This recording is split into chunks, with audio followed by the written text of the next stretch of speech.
No DQ Galaxy. We are live with a recap of Friday Night Smackdown for June 9th, 2023, as we continue on the road to Money in the Bank. Shout out to everybody watching this, whether it's live or on demand. We kicked off SmackDown with footage from last week. Solo Sikoa betraying Jey Uso. We then had Solo and Paul Heyman in the ring. However, the Usos' music immediately hit. Jey Uso came to the ring. He called out Solo for stabbing Jimmy in the back. Jey doesn't know if he can forgive Solo. Paul Heyman talked and said that all of this was Jimmy's fault. Jimmy made up his mind for Jey, according to Heyman. Then Heyman said that Jimmy doesn't like the fact that Roman Reigns is grooming Jey to be the next tribal chief, and Jimmy resents Jey because of this. Heyman said that a match was arranged for Jey Uso to bring back gold to the bloodline. And he did confirm that it would be Jey versus the United States champion Austin Theory in the main event. However, Heyman needed Jey's answer.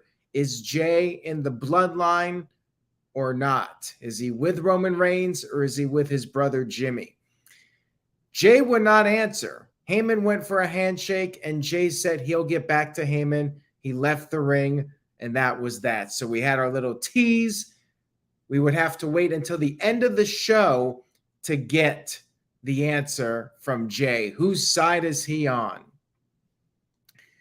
We had our first match of the evening, which was Santos Escobar versus Ali in a Money in the Bank qualifying match. LA Knight was out there on commentary. Big pop for him when his music hit. Good match here.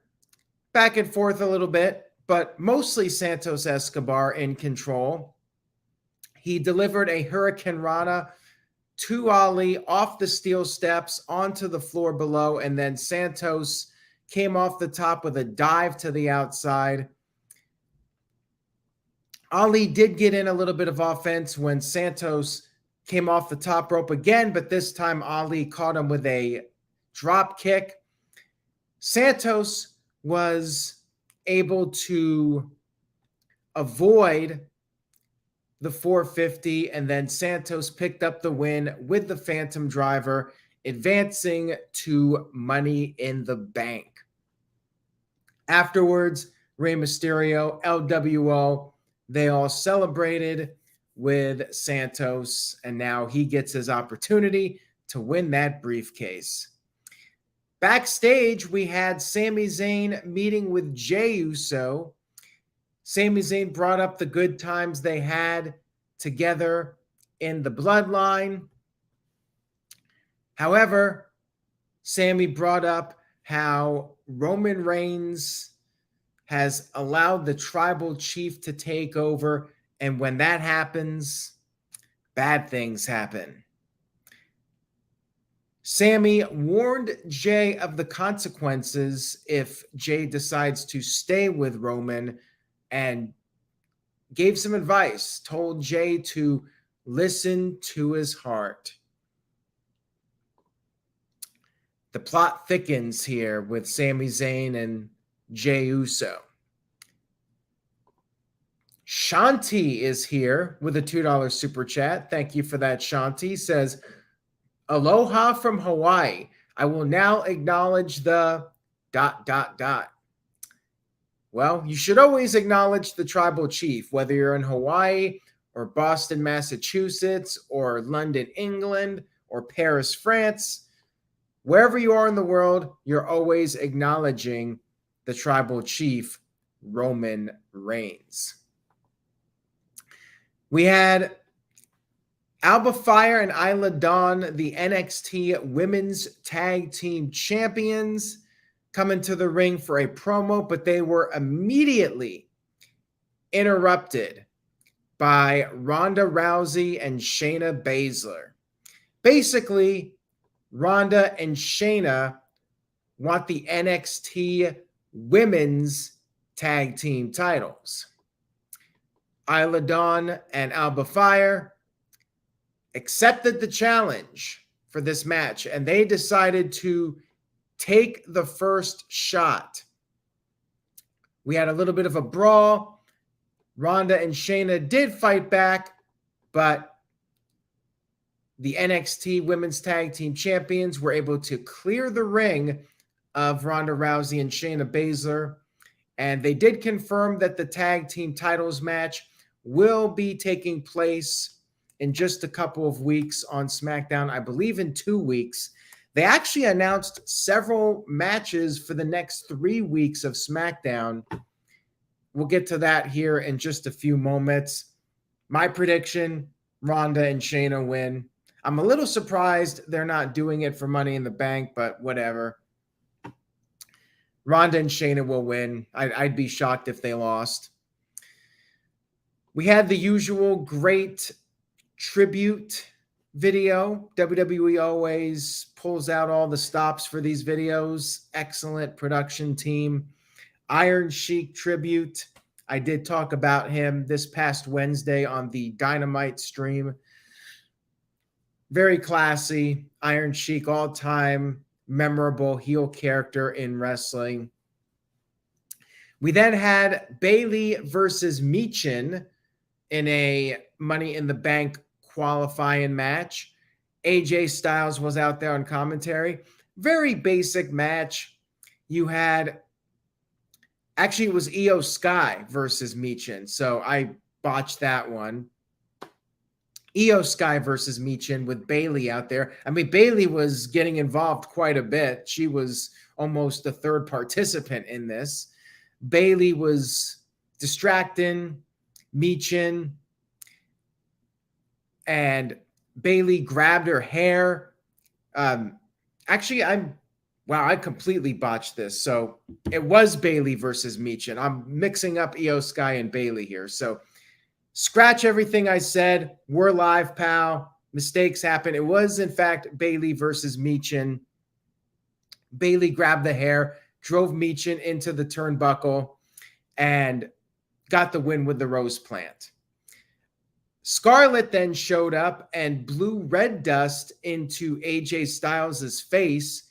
Karrion Kross then attacked Styles, who was doing commentary, applied the cross jacket to him from the front row, left him laying.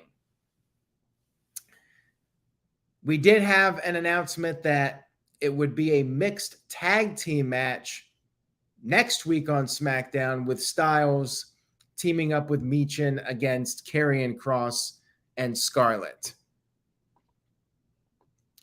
Backstage, Bianca Belair was talking to Adam Pearce, and he asked her to not attack Asuka for this special ceremony that they were doing, presenting a new championship to Asuka. Adam Pearce made it clear that Bianca Belair will get her championship rematch at some point. We then had the celebration, Asuka being presented with a new WWE Women's Championship. They are officially getting rid of the Raw Women's title, which, I mean, I expect the SmackDown Women's title to be done as well. And they presented the new title, which was basically the women's version of Roman Reigns' title. Same color scheme, the gold championship. I wonder what they're going to do for the title held by Rhea Ripley. I feel like it's probably going to be a women's version of Seth Rollins' World Heavyweight title, if I had to make a prediction. But then, all of a sudden, Charlotte made her first appearance since the WrestleMania 39 Premium Live event. Adam Pearce was not happy about this, told her to get in line, and Charlotte says she doesn't get in line. She made the line. She challenged Asuka to a title match. Asuka accepted the challenge. Asuka then went for the mist, but Charlotte avoided it, sent Asuka out of the ring, and they did confirm in 3 weeks during the live SmackDown in London, it will be Charlotte Flair one-on-one with Asuka for the WWE Women's Championship. The game is on 100 sent in a $2 super chat. Thank you for that. Says, Rhea Ripley getting the world's women's title, white strap world heavyweight title. That would be my guess, that they're going to call Rhea Ripley the women's heavyweight champion, and they're going to have a similar title to what Seth Rollins has, only it's the women's version. Mike B with a $5 super chat. Thank you for that, Mike B. Much appreciated. Says, Aaron is the tribal chief of the YouTube wrestling community. Acknowledge him. I appreciate that, Mike B. Thank you for the goat emoji. Thank you all again for tuning in. And since you're all here, cheap plug. Summer is coming. And No DQ&A video is coming back for a special live stream. Saturday night, June 10th, 8 p.m. Eastern, 5 p.m. Pacific. Send in your questions. nodqmisc@gmail.com. You can send me questions, and of course, super chats are always appreciated. But if you want a question answered on that live stream, you can email me, and I will most likely answer your question. Walter Cruz sent in a $2 super chat. Thank you, Walter. Says, Aaron is acknowledged. I appreciate that, Walter. Thank you.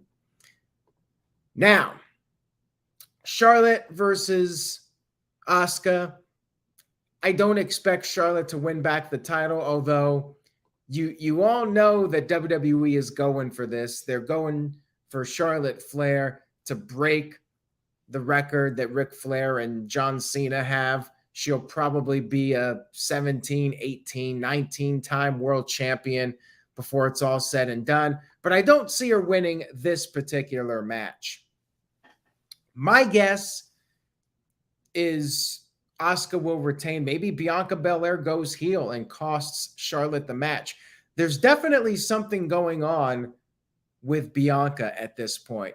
Backstage, Bianca was not happy with Adam Pearce, and he did once again say that she will get her championship opportunity. So she may interfere in that match, hijack the match, and perhaps they do a triple threat at SummerSlam. I could definitely see that happen, but I do not think Charlotte will win this match coming up on SmackDown in 3 weeks. LaShawn Davis sent in a $2 super chat. Thank you for that. Much appreciated. Says SmackDown was great. Aaron is the GOAT. Again, I thank you for that. And you'll have to get my final thoughts on SmackDown here. I'm not going to say if I agree or disagree with you because I don't want to spoil my final overall thoughts on the show. But LaShawn very much enjoyed SmackDown. What did the rest of you think? Leave a comment on YouTube. Go to youtube.com/AaronRiffNoDQ. If you're not watching this on YouTube, go over there, go to the comments section of the video and leave your thoughts. Let me know your favorite part of SmackDown.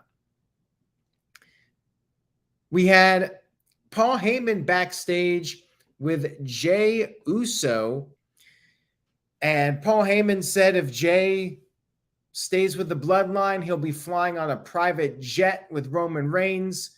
They'll get suit measurements. Next week, there'll be a special celebration. But Jey responded and said that if he's in the bloodline, Paul Heyman is out. Interesting. We then had another Money in the Bank qualifying match. We had Butch versus Baron Corbin.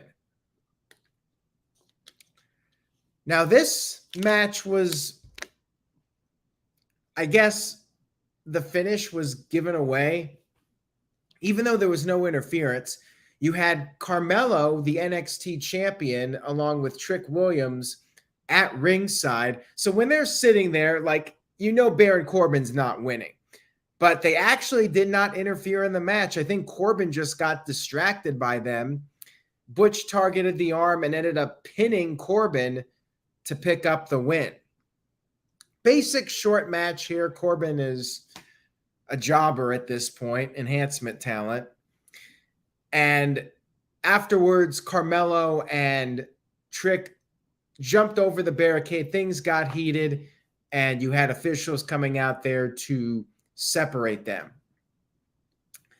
But yeah, once you saw Carmelo and Trick out there, like, I figured, okay, Butch is winning this.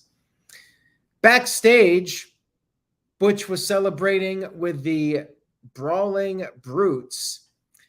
Pretty cool that Butch is in Money in the Bank in London. Should get a really good crowd reaction. He'll be a favorite. That match is going to be hot. I mean, we're in London, England for this.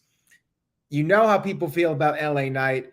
Butch is going to be a fan favorite in the United Kingdom.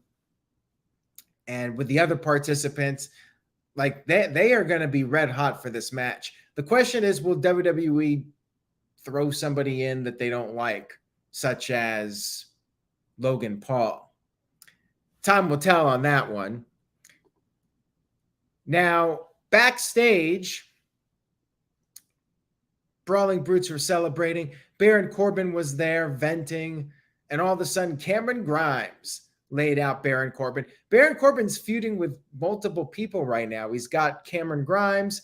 He's got Carmelo Hayes. I mean, I guess the guy's getting some TV time, even though he's basically putting over other people and doesn't really serve any other purpose.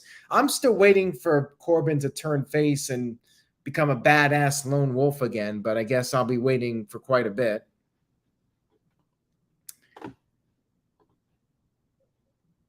We had Io Sky versus Shotzi in another Money in the Bank qualifier. Speaking of people being enhancement talent, that is Shotzi at this point. When Shotzi's in the match, you know she's going to be the eater of pinfalls, much like Bray Wyatt. And I mixed up earlier. I mixed up Bayley and Io's matches. Bayley was out there interfering, and she was competing in the previous match. So, yeah, I just got them mixed up. Bayley won her match earlier in the show, and then it was Io's turn to try and qualify. Bayley was distracting Shotzi, and actually Bayley knocked Shotzi off the top rope while the referee's back was turned. And Io Sky got the win with the moonsault. Another basic match. I mean, the matches on this show were very short. I enjoyed SmackDown because it moved along at a very fast pace. And sometimes I feel like the Dynamite matches, while they're better matches, they also drag on for a long time. And every match on Dynamite has to be this long, competitive match with a million spots. But you know what? That's what AEW fans want. They want the wrestling. And I'm kind of in the middle. I like the wrestling, but I also like a show that moves quick. And I also think you can save your bigger matches and your longer matches for the pay-per-view events. Focus your TV time on advancing storylines. So I like the pacing of SmackDown, and I like how they focus on storylines. And with Dynamite, you know, they don't have the once a month pay-per-view events, which is why they can get away with doing longer matches and doing that kind of stuff, because they don't have the monthly pay-per-views. With WWE, they do. So it's not exactly the same. They're different in that sense. Just one observation that I've noticed over the past couple of years, actually. Backstage, we had Austin Theory cutting a promo about his match with Jey Uso and said he's going to beat Jey Uso just like he beat John Cena at WrestleMania 39. And he also told Paul Heyman if Heyman needs a new client, should he be kicked out of the bloodline, he knows where to look. We had Kevin Owens and Sami Zayn backstage and they were being confronted by pretty much every tag team on SmackDown. And that's when Adam Pearce decided to make a gauntlet match for next week's SmackDown. Here's here's the schedule basically. Next week we got the gauntlet match for the tag teams. Winning team will face Kevin Owens and Sami Zayn. We also have that mixed tag match, Styles and Michin against Karrion Kross and Scarlett. Then in 2 weeks, we have the women's unification match, Ronda Rousey and Shayna Baszler versus Alba Fire and Isla Dawn. Winning team unifies those women's tag team titles.